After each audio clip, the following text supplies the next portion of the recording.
I'm going over the deep end. I know that you creeping. Gon' hit me up, asking me, can you sneak in? And shawty, I don't got the time for.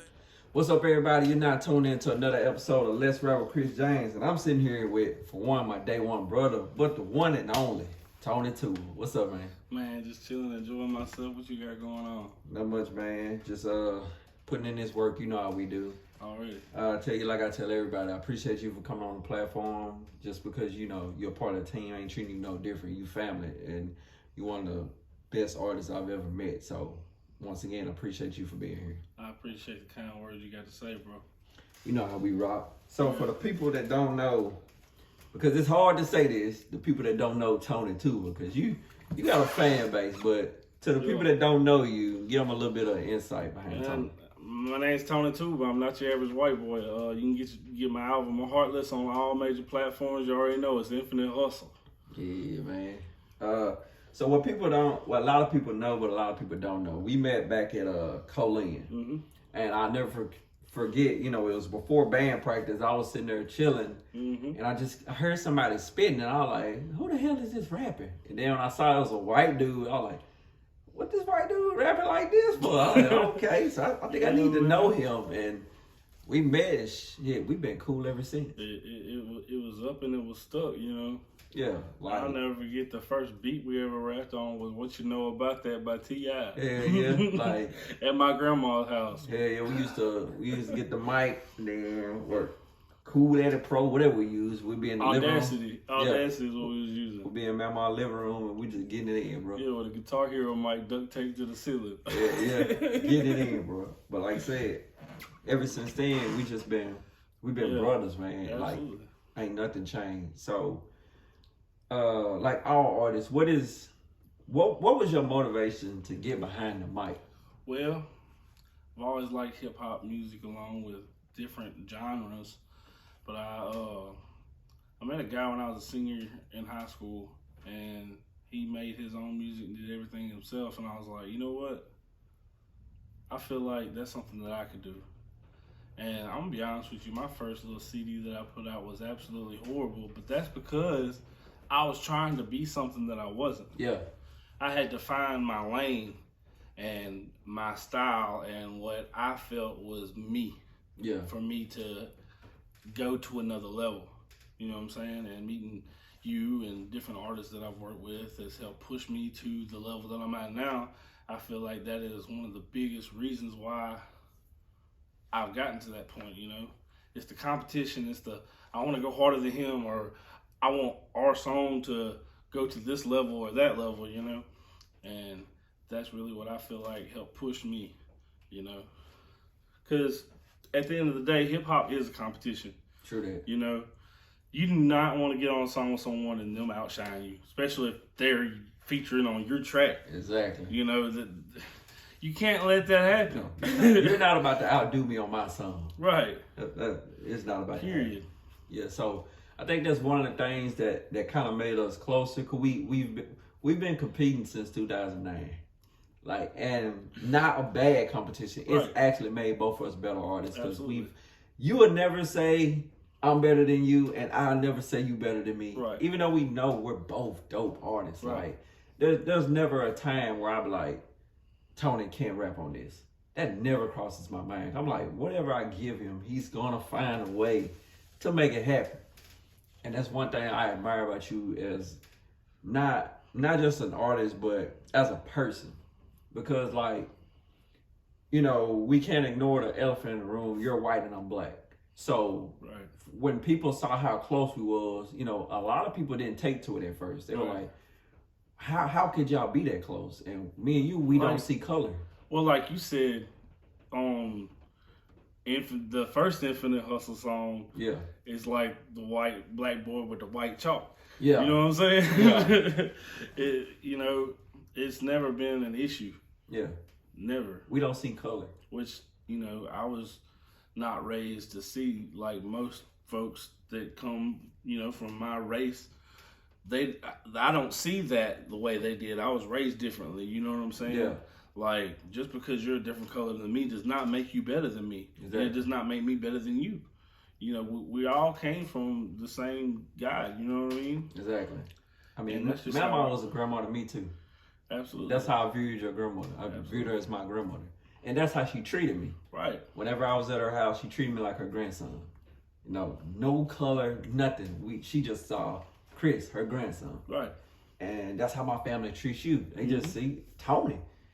He family. Absolutely. Like, we've been rocking for the longest. And 12, 13 years. yeah, that's a long time.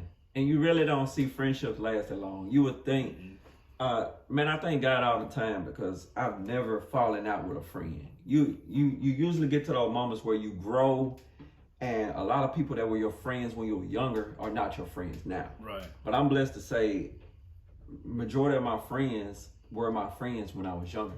Like I met you, I met Corey, I met y'all both at Colleen. Right. That was like 12 years ago, and now we're still friends. And doing the same thing, but on a whole nother level. Exactly. We're still rocking together, and man, bro, you just don't see that nowadays. Right. Yeah. So with being a hip hop artist, and you have to, especially being a white hip hop artist, you always have to go through the same old dilemma. That white boy trying to be black. Tell me a little bit about that. Well, you know, I've had instances. I remember when I was going to Mississippi Gulf Coast Community College, there was a bunch of people out in the parking lot. We was all freestyling and stuff, and I remember hearing he go like, while I'm rapping, I'm rapping and he listening to this at the same time. I'm hearing he go hard, but if he say, then we gonna have an issue. Yeah. But I've never said that word in any of my music, whether I'm freestyling or anything, because I know just because you might be cool with me saying that or this person, everybody's not gonna be cool with me saying that. Exactly. You know, and so I don't. And I respect that. And I respect that about you, because you see those instances where a white guy will get cool with a black guy and he think it's okay for me to say the word.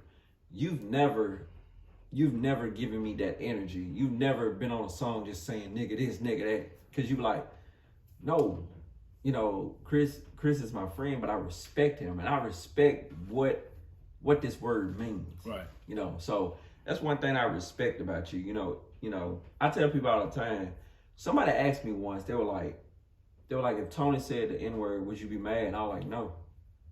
And they're like, why not? I'm like, because I know he's not saying it out of hate. Never. He's not saying it out of malice. Never. If he said we're joking.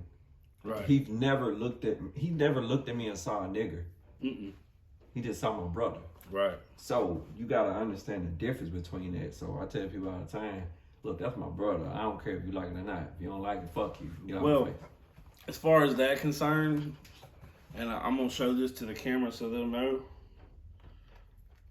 You got your black card? Well, I'm actually a member of the NAACP in Pike County, just so y'all know. So don't ever get it twisted and think that I'm one of them cracker-ass white boys. Yeah. I support my people no matter what color you are. Exactly. And I'm going to do whatever I can to help the community, and no matter what. I've been a part of different things, and we did things to try to better the community but there was other things going on that I felt like I needed to separate from, and I just needed to do my thing. Yeah. I can do for this community without being a part of anything, and that's just what it is. Yeah. Somebody asked me one time, and I was like, Tony albino. It's not white. He's just albino. He's dealing with albinism, and stuff like that. But over the years, we both have to grow as artists. Right. And a lot of people don't know we was in a group. Mm-hmm. You know, tell them a little bit about the group we was in. Man, in 601, we was signed to 1055 Music. Shout out Kermit Sark, because I still got much love for that man. Yeah, shout out Kermit. It just was not a good time for either one of us. You know, at the time my grandma just passed away, and you know, I still was trying to figure out things. But you know, Kermit taught me a lot. Yeah. I would not know how to run a soundboard if it wasn't for Kermit. Exactly. You know what I mean? And that has a lot to do with this as well. Yeah. You know, and he's always supported no matter what, you know? Yeah, he always show love on our music. Absolutely. When I drop something, I see him like it every now and then. I'm like, he still Tuba. show love. Yeah. Hey, big shout out to Kermit, man. You know, like you said, it just was bad timing. Right. It wasn't the right time for us to do that. We've had a lot of people take us and show us things. Shout out Re-Up. Yeah. You know, he showed you a lot more than he showed me, but still, you know, Rip always showed me love. That's the big homie. Absolutely. Yeah, much love to him. You know, he showed us mad love, man. He, like I said, he the reason I can even run this studio. Right. Yeah, so man. And as far as me being developed as an artist, Cody Capone helped a lot with that, you know. Yeah. Shout out Cool Money team, you know, you already know what it is. And yeah, because in the midst of us growing, we went our separate ways for a little minute. Absolutely. You know, I went did my thing. You know, I started, you know, Infinite Hustle was started way before now. Yeah. You know, I had a group called Infinite Hustle. And then you had your thing with the people you was with. And we was just on different things. But we still supported each other from a distance. But I got to the point where I was like, okay, I'm finna do it real legit business-wise. So I got all the paperwork and everything. I legit started my own label. Mm-hmm. And the first person I was like, I gotta call Tony. Because if there's one person that won't be part of my label, it gotta be Tony. And I called and he was like, say less. It's up. What ain't nothing to talk about? No. Yeah, it was like... Because this is the way I look at it. If someone is going to start a label and I'm going to be a part of it, I'm going to be a part of it with Kris, who I've been doing music with for 12 years. You know what I mean? Yeah. We've done so much stuff together. So many songs. We performed at the Ice House, O'Hara, the Mallard, Mallard multiple times.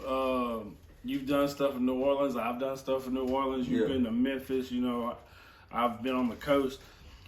We've done a lot of different things separately, so I can only imagine what we could do together. We're gonna take over. That's what we're gonna do. I mean, they already see the project, Heartless. Man, that was dope. It was a dope project. Man, I've gotten a lot of love off of that. You know, it was dope because I saw the girl. I get chills when I see people I've been doing music with for a while. When I see them grow. When you did that project, I was like, okay, he growing. He get it now. He's maturing as an artist. Because a lot of artists, they just rap different words on different beats. And what I mean by that, you're just talking about the same old shit, just on a different beat. Right. But with us, we grew as artists. We're talking about stuff that your average person can't process. You know, we're grown men now. Right. You know, when we started this, we was 18 years old. You know, now we're 30. Mm-hmm. We're 30. We're big. I'm gonna be 31 next month. Yeah. So it's like, man. But we've all had those moments where we're like, damn, should I still be doing this? But we keep pushing. Because we know we're doing it for a specific reason. Yeah, there's no quitting. Yeah. The dream will never die. Yeah. What is one of the main motivations that keep you pushing? Life. Because when it comes to me, no matter what I go through, I always have music. Yeah. Now, whether I'm listening to something I relate to or I'm putting something on the pad just to get it off my chest and off my mind. You know? Yeah. Because to me, a lot of the times, things that I've been through in life, if it wasn't for music, I don't know how I would have got through it. Yeah. And that's just my way of, whether you want to call it therapy or venting or, you know, whatever the case may be. That's what I've always went to, you know? And to me, it's easier to write something about what you're going through than to find something about what you're going through. Yeah. Because, you know, you're not ever gonna find that one song that's gonna be exactly perfect. Why not write it yourself? And then you gotta hit it. Exactly. You know? Exactly. Because music like that is real. Yeah. It's not, oh, well, he just put something on a piece of paper and then spit it on the mic. No. Yeah. And that's why I push y'all the way I push y'all. Because with Heartless, you dropped an album. It wasn't a mixtape. It wasn't just a bunch of damn songs thrown together. It was an album. It was thought out. It was sequenced. It's an album. And that's why you got the love you got from it, because you took the time and you went through the actual process of being a recording artist. That's, hey, I'm going to sit down. I'm going to listen to these songs. I'm going to sequence them how they flow right. Mm-hmm. And the content you was talking about is on another level. It was like I said, you gave us every version of a white person possible. You gave us the country white dude, the hood white dude, the business white dude, the corny white dude, the lover white. You gave it a pop song. It's like pop, country, rock. You gave us every version of a white person. Well, my idea of that was, I feel like I'm very versatile when it comes to music. Well, I just wanted to basically, this is what all I can do. Yeah. And here it is. Yeah. Period. You know, I can do your club songs. I can do your going through something, country, regular hip, whatever. I just feel like that I've got to that level. I can get on a song with anybody. Yeah. And I feel like that should be the goal. Exactly. Yeah, you're definitely there. Like, ain't nobody you can't rap with. But what's your bag? And you know what I mean by what's your bag? That means that go-to style. What's your bag? Man, I know honestly, it, but they need to know it. Love songs, I got them sold up. For real. And that might be cheesy or corny, but that's my bag. In my opinion, I'm pretty sure different people have different opinions. Like, when I recorded that Good Love, you remember that day? I was dancing around and man, I was crunk because I was feeling. so happy about how it came out. Yeah. Like, it was just a different type of feeling. I've recorded so many songs in my life, but that one, when we got done recording, I was just like, yeah. Ain't nothing like when you find that bag, it's different. It's different because you're like, okay, this is it. And I've seen that with the main source. I was like, okay, that's my bag right there. When I'm very vast in my content, people like love it. Right. And the same way with Heartless, like you really got in your bag. You were like, so that's only gonna make the next project even better because you're not gonna go backwards. No. You're only gonna go forward. And I also have Big Homie Fresh, who is going to be executive producing that, and it's gonna be a very dope project. It's called 91 El Camino, for those who don't know. And Big Homie actually the one that come up with the idea, and I was like, why that? He said, because you was born in 1991, and every song on that track is going to be something you can ride to. He said, I want this project to be when somebody goes, I want to listen to some Tony Tuba. What you want? Man, that 91 El Camino. Yeah. And whenever he said that, I was like, man, I feel that. Yeah. Like, completely. I ain't gonna lie, the name makes me want to hear you. Like, 91 El Camino. I want to click on that. Yeah. Like, and he came up with the title for the main source because I was going to call it something else. And he was like, no, you should call it the main source. And I'm like, the main source? And then he broke it down to me. I'm like, that makes sense. I like that roll with it. He's very insightful and he's got a lot of good things to tell as far as helping with all that type of stuff, Yeah, he's a producer, not a beat maker. Right. He's a producer. And this album, I'm actually gonna have some features on it. I didn't have any features on Heartless at all, but there's definitely gonna be some features on this one, and it's gonna be dope. People definitely should be looking forward to hearing it because it's gonna be something special. Oh, you definitely gotta throw me a track on there. I got you. I got to be on that. Not a way of Camino, because you on the main source too.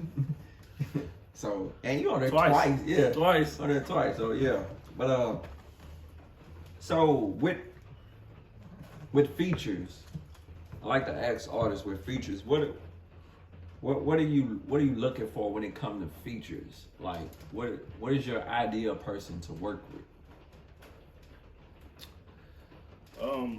Well, for one, they gotta come with it. I don't want no watered down feature on my project, Yeah. I don't want nobody to halfway do it just to fill up some space, I'm gonna have you on there, for sure Mookie, for sure Southern Prospect, probably gonna see about getting City Chief on something.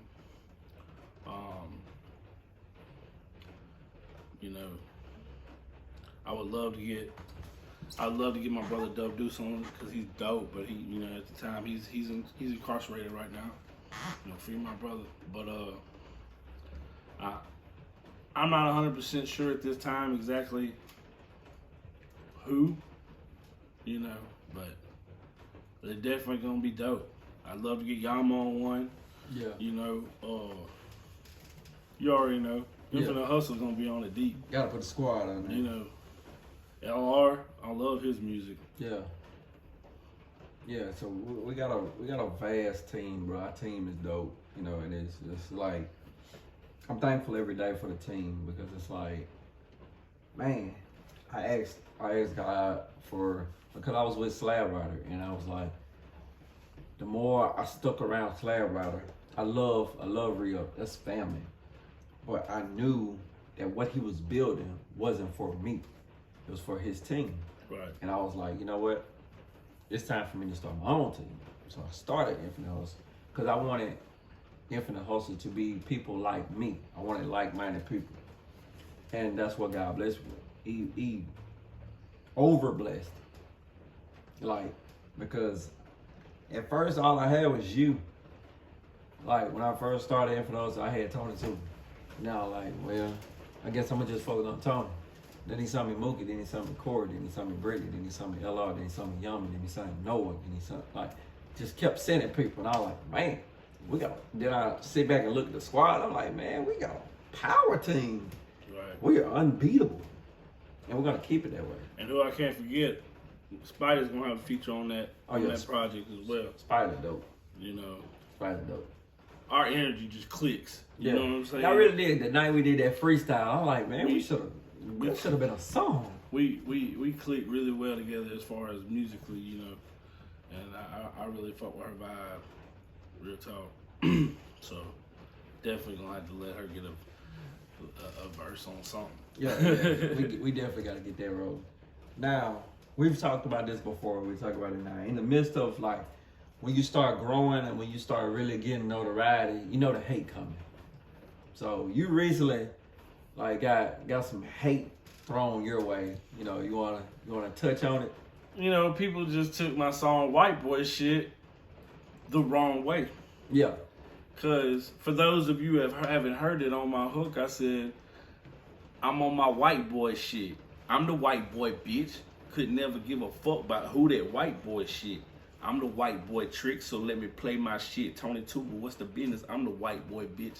And basically what I'm saying was, yeah, I'm white. Yeah, I'm rapping. The people saying who that white boy, that didn't bother me. It didn't stop me from doing what I was gonna do. Yeah. And a lot of people kind of, I don't know. People, I don't care if someone feels some type of way because I'm gonna say what I gotta say at the end of the day, regardless. Yeah. Because I don't have anything to hide from anybody. Exactly. And that's how I want my team built. That's how I want all of us to is because we've been rustling feathers these last couple of months and honestly, I could give two fucks because we're putting in the work. Well, how I feel about it is, if you want to be a hater, I can be a hater too. Yeah. You know? I'm just going to keep giving your ass something to hate about. That's what we really going to do. Because if we wasn't doing anything, wouldn't nobody be saying nothing. Yeah, because there was a point in time, they don't say shit about what a Tony Tuba or what a Kris Jamez had to say. We'll say something, people like, that don't mean shit. Now, every time we open our mouths, people got something to say. Why? Because we're putting our foot on their damn neck. Mm-hmm. They opening their mouth so they can breathe. They trying to get some recognition. Right. Yeah, it all clout chasing, and it's even fun now that people gotta use us for clout. And I done got to the point where I just sit back and laugh at it. Yeah, it's funny. It's like, y'all are so goofy. Like, dude, we went through the slums for this shit. Like we're sitting in a fucking booth now. Like you said, we used to hang a microphone from the fucking ceiling with some duct tape. With duct tape and rap on fucking Audacity with the worst quality ever. And you couldn't tell us we wasn't the shit back then. You couldn't tell us. We got a show. We're gonna do a show with this terrible but don't get it twisted.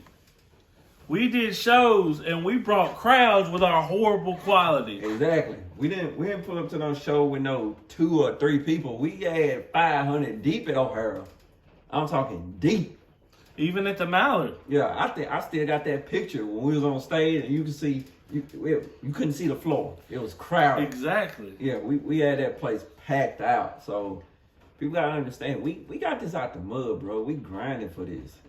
So now that we're on a whole new level, which you know, the people that are they just, like you said, they clout chasing, but you know it is what it is. But sometimes you gotta give credit when credit is due. Absolutely. Like damn, you've been seeing these same two dudes grind for 12 years. Now they're getting clout and now you got a problem with it. That's like I was hanging out with a buddy of mine, he loves music or whatever, and he was showing some people. We was hanging out with some folks and he said, period. How many other artists are on Apple Music and iTunes and Spotify and all this? He said, most of these other artists around here are on SoundCloud. Yeah. The proof's in the pudding. Exactly. Yeah. Proofs in the pudding. Like we're in the streaming, we're in stores like right now. Like our music has been played overseas. Right. Like I just did a song for a producer out of Colombia. And I have 2 songs that I've done with artists in Ghana. Exactly. And I continually have other artists from over there that are contacting me wanting to work with me because of the work that I did with these other 2 guys. You know what I'm saying? Exactly. And how all that jumped off, there was an artist named Wiz Tellum. He did a song with a guy from Hattiesburg. I just hit him up and told him I liked his verse. And he's just like, man, we need to do something. I did a song with him. When I did a song with him, Black Boy hit me up, you want to do a song. So I did a song with Black Boy. And both of them was dope. Yeah.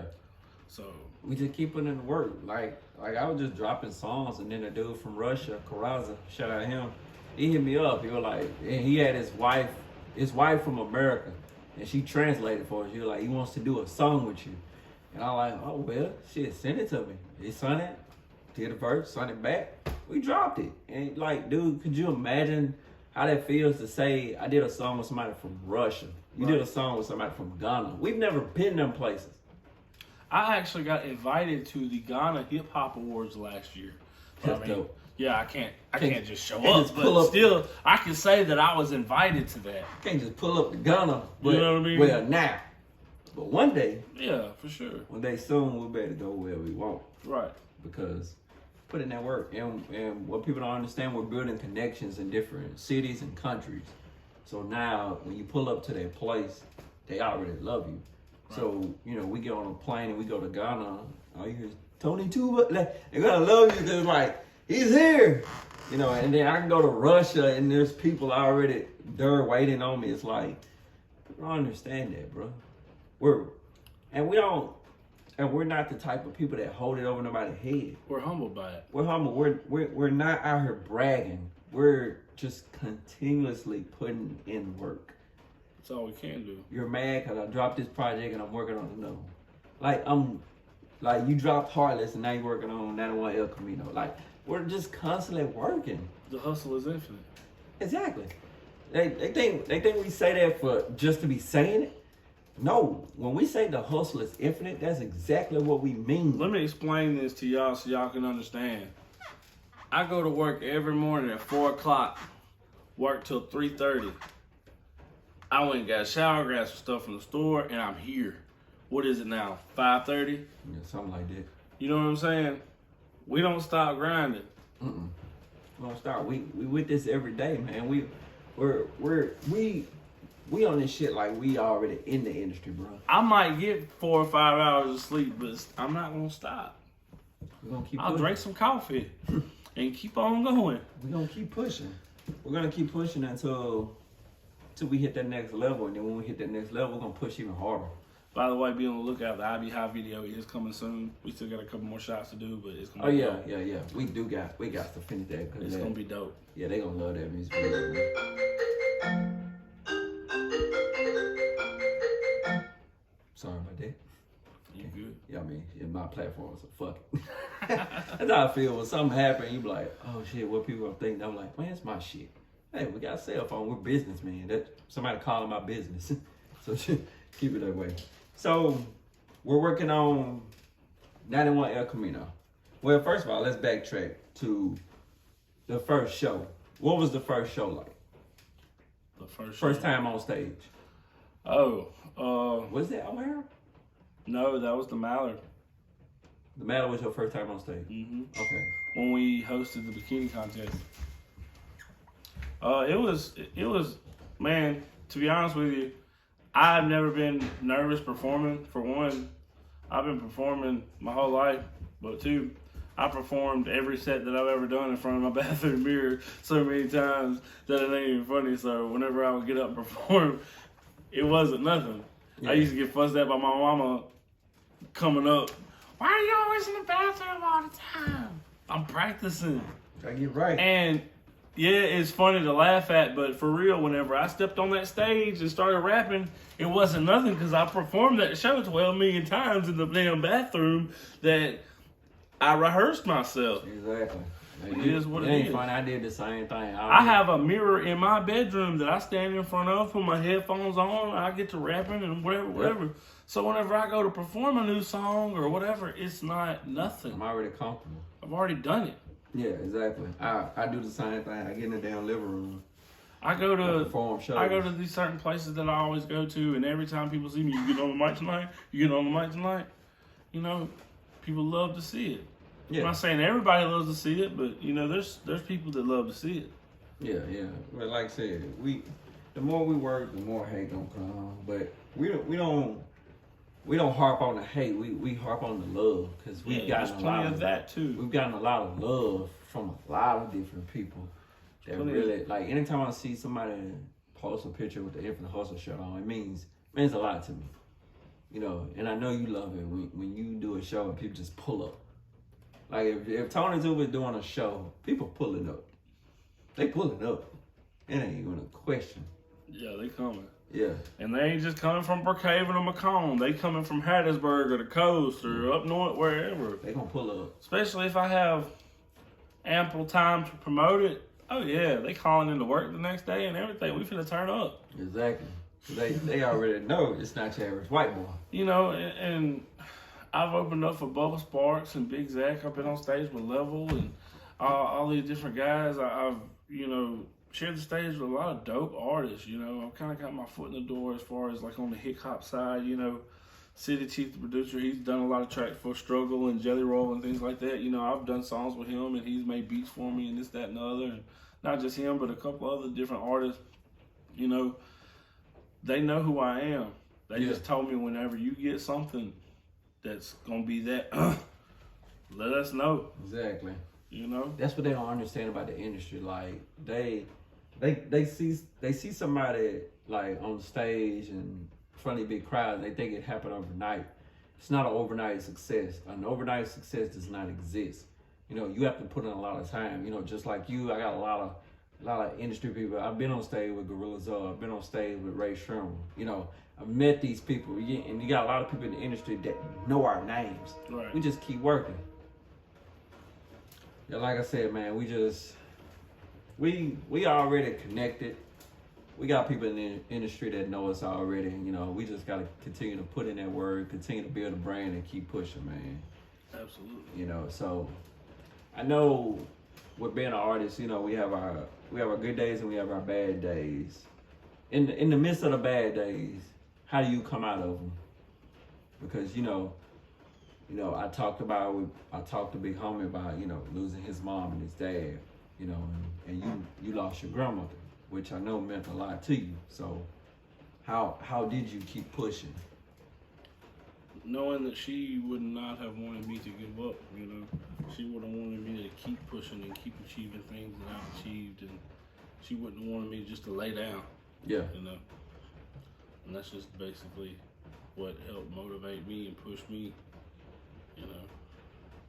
Just like my big brother Tweed that got murdered a few years ago. He always told me that I had a talent and that I never needed to quit. So that's another motivation that I have. Because I know that he's looking down on me. And I don't want him to see me fail. Exactly.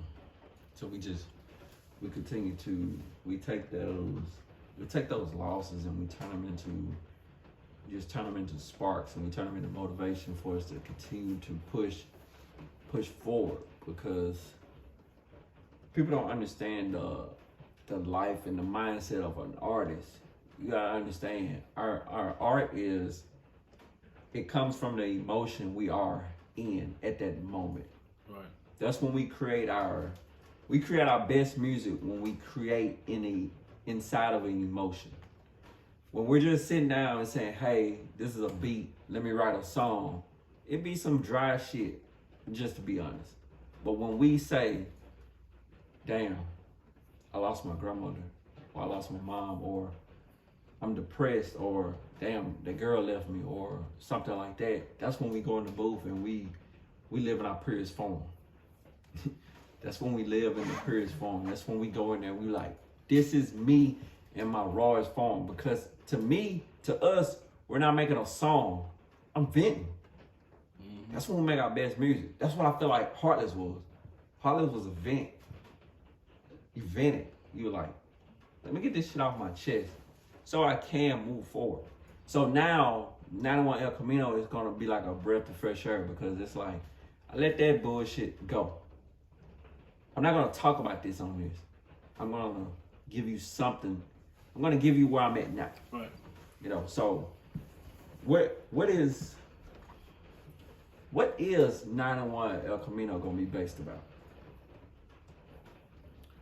Well, personally, I want it to be something you can ride to, something you can feel, something you can relate to, you know? Yeah. Like you riding in that 91 El Camino, you know? Whether it's with your homies, whether it's with your chick, whether it's by yourself, whether it's with your kids, no matter what it is, you riding in that 91 El Camino. That's dope, bro. I felt that, man. But man, I appreciate you, bro. I appreciate you for being here, being on the platform, giving the people Tony Tuba, and everybody will be on the lookout for 91 Camino. Before we end, is there anything you want to tell the people? Hey, I appreciate every single one of y'all that's rocking with me. Keep rocking with me. I promise you ain't gonna regret it. Cause I got some things that I got to say, and I got a lot to say. I got a lot to say. Hey, like I said, once again, man, I appreciate you, man. This has been another episode of Let's Ride with Kris Jamez with the one and only Tony Tuba.